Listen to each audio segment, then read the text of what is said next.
Hello. If you clicked on this video, I assume you need to change or check the fuel pump or the fuel filter on your 2012 Subaru Outback. If you've looked around on the internet, you may have come to the incorrect conclusion that this is very hard to do. You may think that you have to drop the gas tank out of the car because the fuel filter is inside the gas tank. First part of that is not true. Second part of that is true. You may think that you need special tools. You may think that you can't do it if your gas tank is more than 2/3 full. But you can do it, even if your gas tank is full. I did it last week and I need to do it again as my part arrives here. So I'm going to walk you through it.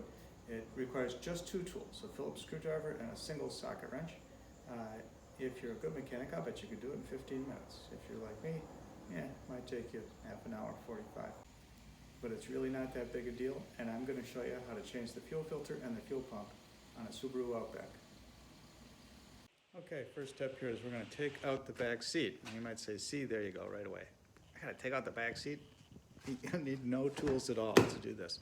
It's 2 little plastic clips. I'll get you right down in here. You can see when I run my hand along inside here, I can feel where this is attached, and I just boop, pop it up. And there's one like it on the other side that I got previously. A little bit there. And look at that. Back seat's out.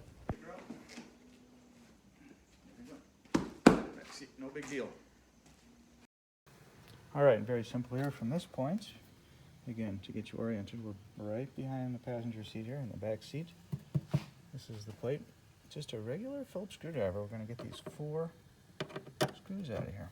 It is obviously a wire connector and it's attached with this plug. That needs to be dealt with, so we can just pull it out of there. And what we're going to do is squeeze it and jam it down in there.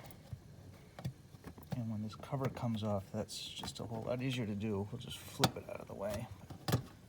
Sort of jam down in there, you see.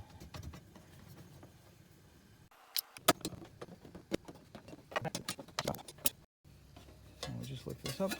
And yeah, got it. Yeah, so what I'm doing is I'm twisting it this way. And then I can get the edge of that under there and just flip it right over. Okay. So this is the fuel pump unit. So all you have to do is take those 4 screws off and you've got it right there. This is the gas tank. This is the top of the gas tank. So next step is just to squeeze this pin on this connector. So this thing right there, lift up on this. Might have to wiggle it a little bit. And boop, comes off. And there's no way to put that on wrong when you put it back on. So don't worry too much about that. You just put that off to the side. Okay, so hopefully you can see down in here. There are 1, 2, 3, 4, 5, 6, 7, 8, 9, 10 bolts that have to come off here. And this gets a little bit rusty, so that can be hard to get off in some cars. But when you first get this opened up, put some liquid wrench or something on these to start dissolving some of that rust. Now here's one of the most important parts of the job. When you pull this plastic thing out of here, you're creating a huge opening right into the gas tank. And because this area is exposed to the outside of the car, there's going to be a lot of dirt in there. And so any particle of dirt or crud that's in there is going to fall right into the gas tank. So this part of the job, you're going to have to get a soapy washcloth and like a butter knife or a screwdriver or something and get in all of these little crevices and get that cleaned up. These are the fuel lines. One's the fuel line and one's the return line. You want to clean up as well as you can before you take those off, because again, those openings are exposed to the fuel system. And then once you take those off, then you'll have more room to clean in there again before you completely take this cover off. So you're going to push this in while you're pulling. It's going to take a fair amount of strength to pull this black part with the white stripe on it to my right as you pull it.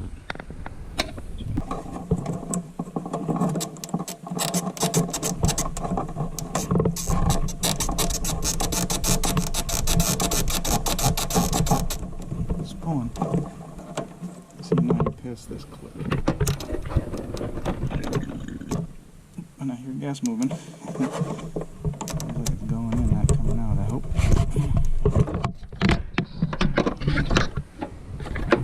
Voila, there's one off, and then we just...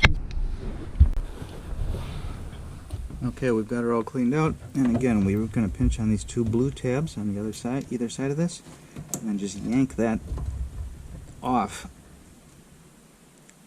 And as it starts to come, be prepared for a little leakage, in case there's any pressure in the line.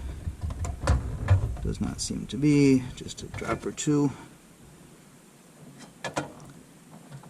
And when you do this, it helps to have a little bungee cord handy. So I can just sort of elevate that ever so slightly. Okay, so I've got the gas lines disconnected. By the way, you don't have to worry about getting those two mixed up, because you'd really have to struggle to get them back on in the opposite way. They'll be fine. Got this sort of pulled off to the side. Now, these bolts are 5/16. So simple socket, got a little extension on there. And there are a couple of little rubber nibs here that look like they're, you know, things sticking up for the bolts, but they're just little rubber nibs, so don't be fooled by those.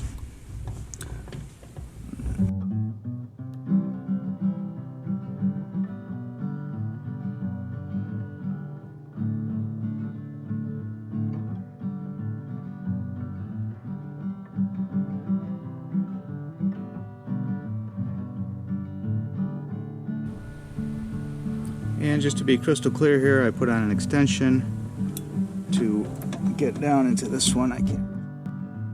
There's one last step here, and there's a little clip right down there. That thing. You gotta squeeze the side pegs on it and push it through this surface, and that'll disconnect this wire. Okay, I got it out of there. Sometimes it helps to have small hands, and this is looking one. Oops. Now, this is almost ready to come off, but you see those scratch marks right there. On my car, I found that it was just a little too tight, so I put a pry bar in there and just opened that up ever so slightly.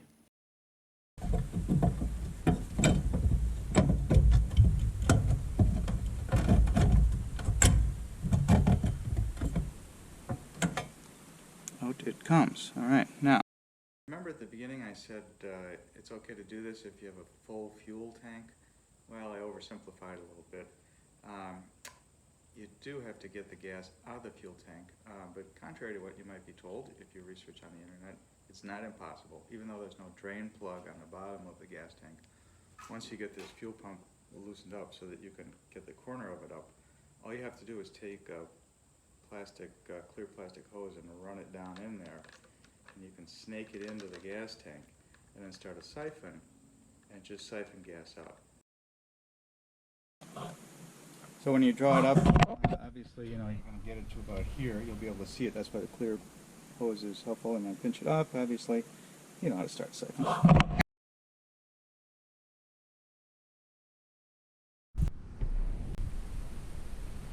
All right, now with everything disconnected, we got our rag handy. We've been able to siphon some gas out of that tank if we needed to. Again, we don't want any of this getting in there. All right, now this is a very convoluted shape, and so as I pull it out of here, I'm going to pull slowly. And the float for the gas gauge sticks out that way, I think. Maybe just roll on to them so they're not in the way, huh?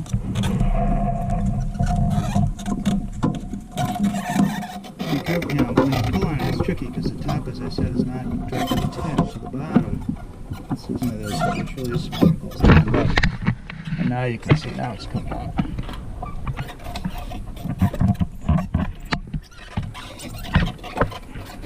Now I'm going to tip it away from me because that fuel gauge float is out there. Sideways to it has slowly. See, I only have half a tank of gas. It's still going to drip. Oh, shit. That's more like gas for a while. Anyway, I think it's done dripping.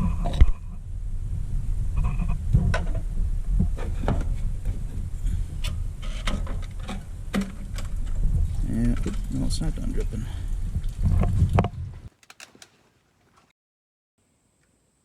Okay, now that we've got this thing out, let's talk about what we're looking at here. Gas lines in and out. This is where that connector came from. This is the fuel gauge sending unit, obviously. In my case, I'm just replacing the whole thing. I don't need to take it apart, but if you were to take it apart, I think you can buy these components, some of these components independently, but you're gonna have to take this apart and swap them out. Also be aware that there's a lot of nooks and crannies in this thing, and it's gonna maybe spill fuel out of some recessed portion, so make sure you got all the fuel out of it before you try to take it apart. Anyway, first thing we should do is just disconnect these wires. Little tab on there. Little tab right there. That comes off. Now there's only one plastic tab that holds this thing together. It's right there. Pull that off. Grab these two springs. This one with this hand and this one with this hand. With my thumb rather. Because they're going to go flying. And then just pull this apart. Alright. So you got this sock on the bottom of here. I call it the sock. Sort of a preliminary fuel filter. And this is the fuel pump itself. The actual fuel filter, take these springs off of here so I don't lose them. Oops, see, there's some gas. Dang it. The actual fuel filter is this thing right there. So if you just buy the fuel filter, you're going to get this plastic thing with this, and then you're going to have to swap out the other components, including the fuel filter itself. Once you disconnect that, you're going to disconnect these clips, and that fuel filter is going to slide out the bottom. It's no big deal. It's all just plastic pieces. And then again, to put it back together,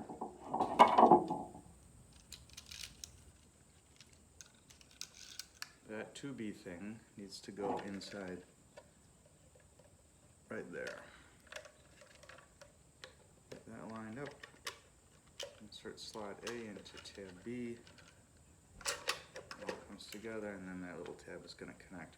When you put it back in, make sure you get these wires inside here, because otherwise it's going to be too wide when you try to pull it up out of the gas tank. And then obviously you can just reconnect these. There's no way to get them mixed up because they only go in one way. It's a little bit amazing to think that you've got all this electricity, all these electric wires right inside your fuel tank. Makes me think of Apollo 13. But that's the way they're made these days. So here's the new units.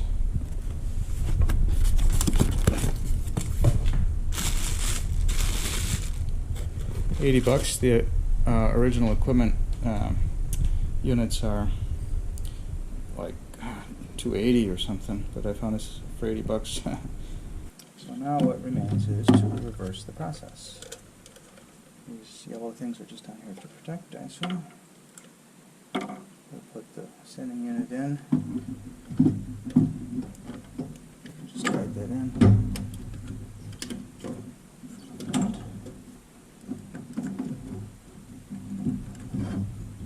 Down she goes. Oh, I need my plastic connectors from the other piece. Let's see if I can really see that, but it's kind of springy on that. I need to push down on that. Okay, now we've salvaged these clips. Make sure we get them on the right way. They're going to go on this way, I think. Right? Not the other way.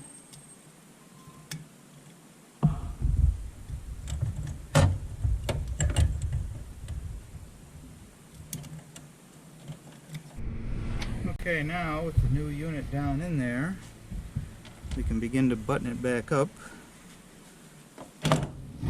So, obviously before we reconnect any of these retaining rings, we'll put them through. That will go on later. Up here. And she goes.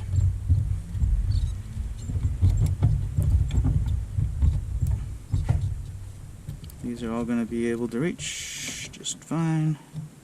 It's really hard to get it wrong anyway, because, well, this lines up with where I pried that up.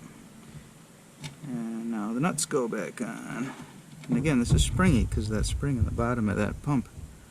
It's going to spring up as you work.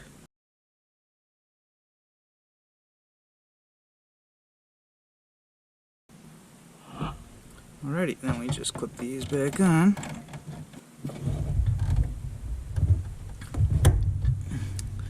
Trick with these is to get them lined up straight. When you put these back on, make sure that those tabs on the side line up with the sides of this thing. This has a flat spot on the top, so this has to be side to side, and only then is it going to actually snap into these little spots properly, right in there. And you can hear it snap, but now it's snapped on properly. Remember this thing that we forgot, taking it out? Let's not forget putting it back in. That goes in that little hole in the cover there. See it? And there it is. Right back where it belongs. What I like to do to tighten these down torque-wise is get them about as tight as I can get them with my hand, I guess, without using a ratchet bar.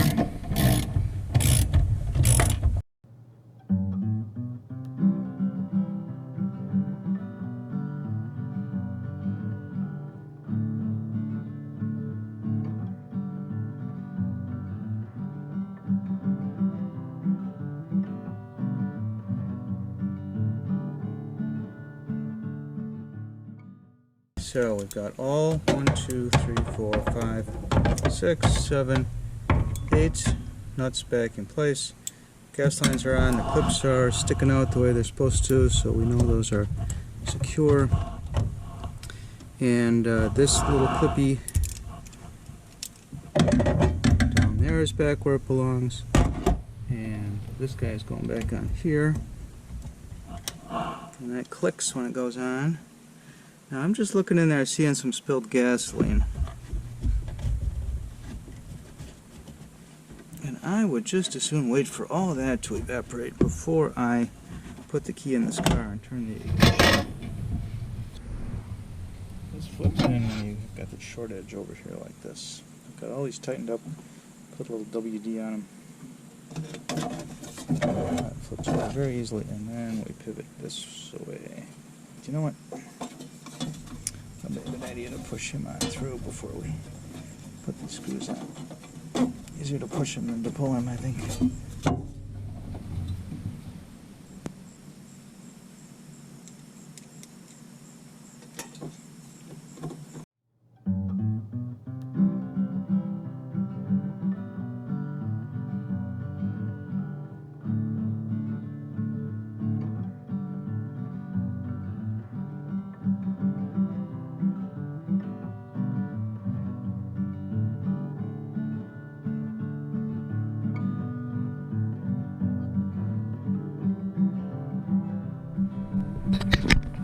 And last but not least, we're going to put this cap back in here. Just pops in as you would logically expect it to.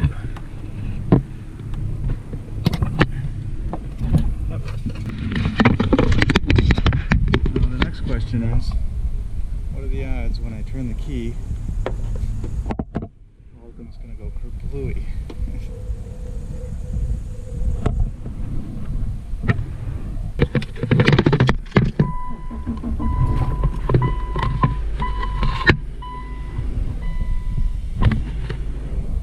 Fire. Okay, so that's how to swap out the fuel pump assembly on a 2012 Outback. I hope that was helpful.